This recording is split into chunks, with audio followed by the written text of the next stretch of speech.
Hi. What is up, guys? It's Trey from TCS Gaming bringing you my first video in a series of Crash Bandicoot reviews. We are going to be starting off with Crash Bandicoot 1. Once upon a time, Sony didn't have its own console, which is pretty hard to believe nowadays. But it was the truth, and Sony wouldn't have its own console until the third generation of consoles, when it came out rivaling the N64. Originally, Sony was going to have a deal with Nintendo to create a CD add-on to the Super Nintendo, because CD-ROMs were the way of the future. However, Nintendo would later cancel the deal and make a deal with Philips instead to create the CDI, and we all know what happened with that. However, Sony wouldn't give up there. They would use the new technology that they created and make their own console, the PlayStation.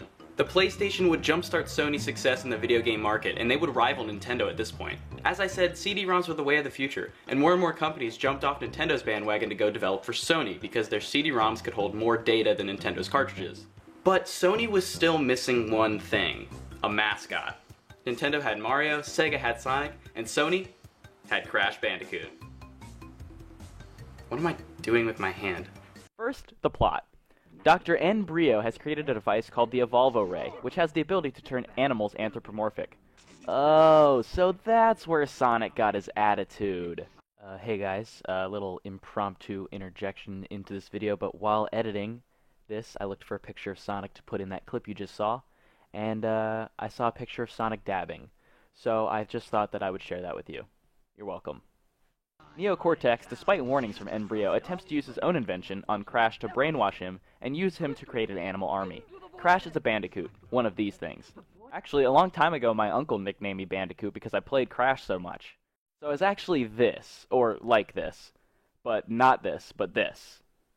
This was me. Wait, no, this is me, but that, I was compared to that, or that. I don't know.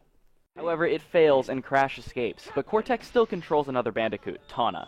Crash makes it his goal to save her. This game has two endings. One has Crash defeat Cortex and save Tawna.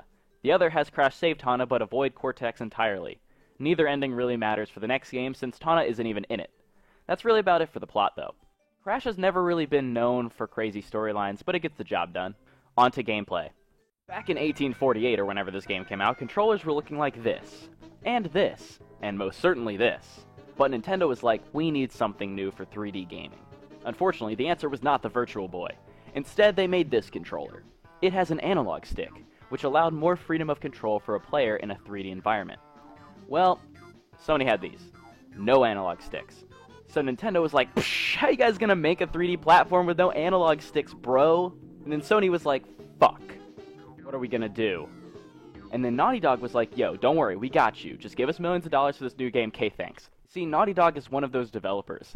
One of those developers that thinks before they do things. They designed Crash Bandicoot in a way that avoided needing an analog stick by having fixed camera angles, making it so that you don't need to be super precise when moving. They also made the level design fairly enclosed and straightforward as well, which got rid of the need for freedom of movement and allowed the level design to work with the limited controls. So great, Naughty Dog is smart, throw a party. I'm going to give them credit for making the game work with the resources they had, but that's not going to stop me from pointing out the problems with the way Crash controls. The first problem is the PlayStation controller itself. The D-pad sucks, okay? Everyone knows it. The arrows get stuck sometimes, and they make my thumbs sore. And my thumbs are one of my best assets, so I don't like that. And it doesn't even click. You hit a button on the NES controller, and you hear that clicking noise, which it just felt so great. You know what I feel when I hit the D-pad on a PlayStation controller? Depression. Scratch that, anger. Look at that. Look at that. So not satisfying. So not satisfying. You know what? I was gonna throw this for dramatic effect, but I don't have another one, so... No, but seriously, I know I just said that this game was designed around the lack of precise controls, but there are definitely still parts where the clunky controls get in the way.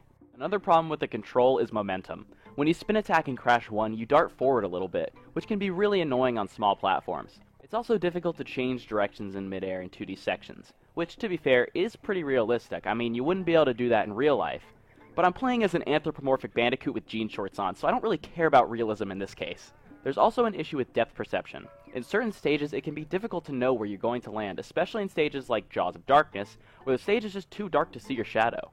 There's 32 levels in total to traverse through and many different environments. As you travel closer to Cortex, you will notice some changes. What were once beach and jungle levels have turned into temple and even laboratory levels. You also have your random sky bridges that lead to nowhere, so what's even the point, Road to Nowhere, you piece of shit? The various environments are awesome and very visually appealing as well. So, what can you do in these levels? Well, Crash keeps it simple. You jump, you spin, you break boxes, you collect fruit, and you complete bonus stages.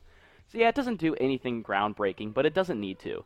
By breaking every box in a level, you get that level's box gem. Now, I have beaten the game, but I only have 3 total box gems. That's because this game is impossible. Crash Bandicoot is hard. It's pretty difficult to play through normally, and the final island of the game has some of the most unforgiving level design in the franchise. You've got some real tough challenge here, and all of it comes from precise platforming, which, like I mentioned earlier, doesn't really work too well with this game's controls. The final island has one of the hardest stretches of levels in any platformer that I've ever played. After defeating Pinstripe, you go to the High Road, then to Slippery Climb, which are without a doubt the 2 hardest levels in the game. Then you go to Lights Out and Jaws of Darkness. And the worst part about this stretch is that after the High Road, it's very unlikely that you'll be able to save the game until you get through Jaws of Darkness. You see, saving in Crash 1 is just stupid. There's really no other way to describe it. Most levels in the game have a bonus stage where you can score Wumpa Fruit, extra lives, and boxes. They are also the only way to save the game. You can collect 3 Tawna, Brio, or Cortex tokens in a level to access a bonus stage. You have to pass the bonus stage to save the game. The Tawna bonus stages are normally easier to beat than Brio or Cortex stages, but that doesn't mean that they are actually easy. So I beat the High Road and its bonus stage, so my save point is now Slippery Climb. Slippery Climb has a Brio stage that I couldn't beat, so my chance to save there is over. Keep in mind that Slippery Climb is the hardest level in the game, and I've had to continue 15 times because I've run out of lives. So, naturally, I have very little lives going into the next level, which is Lights Out, which doesn't have a bonus stage to save the game. It's not as hard, but still I only have 3 lives left afterwards going into Jaws of Darkness, which is noticeably more difficult than Lights Out. I go to Jaws of Darkness, and I beat the bonus stage with 0 lives remaining, and I save. If I had died, I would have gone back to Slippery Climb and had to do it all over again. And the annoying thing about the save feature for me personally is that I didn't have a PlayStation 1 memory card when I was a kid, so I played this game on my PlayStation 2 and never saved. I didn't have experience with some of the harder levels in the game, and it made this playthrough way tougher. You know what else makes this game tougher? Gems.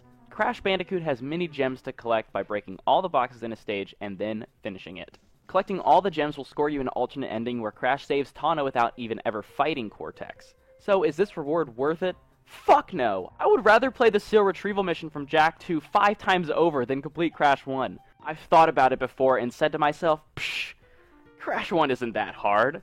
I can do this, only to have my dreams crushed by levels like Road to Nowhere, or The Lab, or Temple Ruins, or Sunset Vista. And you want to know why this game is so hard to complete? Well, there are these checkpoint boxes, right? They're pretty cool. They help you keep your progress in the level. For gems, however, the checkpoint boxes are completely pointless, because in order to get a gem, you have to complete the whole stage and hit every box in 1 life. Some of these levels are nearly impossible to complete like this. For anyone who has gotten Slippery Climb's box gem, I salute you. You have way more patience than me. But the overall gameplay of Crash Bandicoot does a good job. It's simple to understand. You jump, you spin, you run. It doesn't do anything groundbreaking, but it's a fun time and can only improve. Now, talking about presentation, it's solid as a whole. Crash's in-game model looks a little derpy, especially compared to his newer designs, but that's pretty much the only oddity. The graphics are colorful and surprisingly detailed in some places. It also runs smoothly with no slowdown to speak of, even in some levels with weather effects. The music is very atmospheric. The only songs that are memorable are the opening theme and Hog Wild. Everything else works with the level that they are in, but they aren't songs that you would want to listen to outside of the game. Anyways guys, that's the video. I'll admit, I was a little scared going into it, but I had a fun time, even if there was some frustration. Next time though, I'm going to be looking at the sequel, Crash Bandicoot 2 Cortex Strikes Back. This has been Trey from TCS Gaming. Peace.